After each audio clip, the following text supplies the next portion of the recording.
Моите пари са откраднали и злато имаше вътре, чупиха стъклата, децата ми вътре бяха, много се страхуваха децата.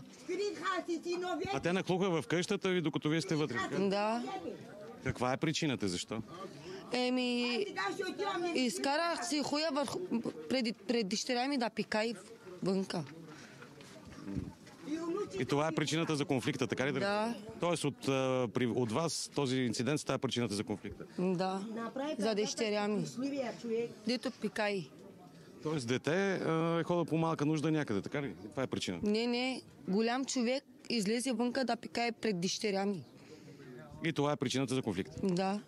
Кажете ни какво беше. Казахте, страшно беше тук война. Много страшно война. Фърчат керамидите. Бутулките фърчат. Не мога да ги спираме. Каква беше причината за този бой? Двете групи бяха тук. Събрахме ги. Първата група и втората група атакуваха ги. Защо? За няма нищо, пияни бяха. Посуват си. Един на друг си посуват. Да. Керамидите отде хвърляха.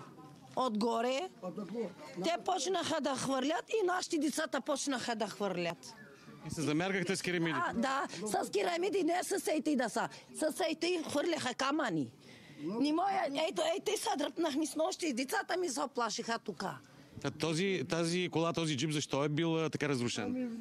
Кой видя, кой е ударил там? Много народ. Тук в момента има засилено присъствие на жандармерията. Според официално пресъобщение на полицията няма напрежение вече в квартала.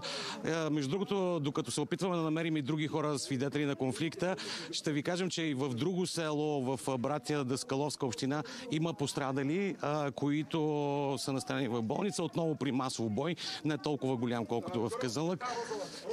Така, ето сега това е жена, която е била също свидетел на конфликта. Здравейте, да ни кажете, разбрахме, че буквално сте участвали във война. Каква е причината? Какво стана? Един Черова, пришлив, той направи кавгата, всичко направи кавгата.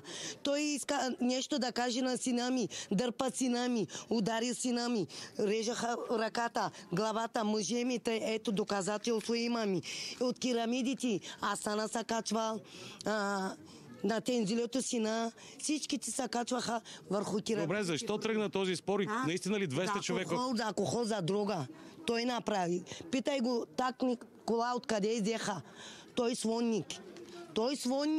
Продава други свонник той. Много хора ли участваха в боя? Много. Гледат полицаите, идваха, пак продължават, хвърлят камъни. Полицаите, когато дойдохте... Нищо не правихме. Полицаите гледаха. Те хвърлят керамиди, тули, всичко хвърлят. Разбрах само да уточним заради дрога ли, казахте ли за това, че са били пияни? За алкохол, пиян, един плешлив направи кавгата. Плешив искате? Да, плешлив. Той направи кавгата. Добре, така това е уличката, която е жандармерията, може би така ще покажем и в дълбочина. Целият квартал. 64 годишна съм. Излизам си от двора да гледам какво става вънка и те фърлиха бутилки, шишета фърлиха. Камъни фърлиха, виж какво ма направиха. И тук ма удариха, виж. 64 годишна жена, без вина. Ако бяха ми убили... Ти разбра ли защо е станал този бой? Не знам за какво стана. И мене те удариха. Качваха на покрива и оттам пърлиха бутилки, шишета, чини, всичко пърлиха.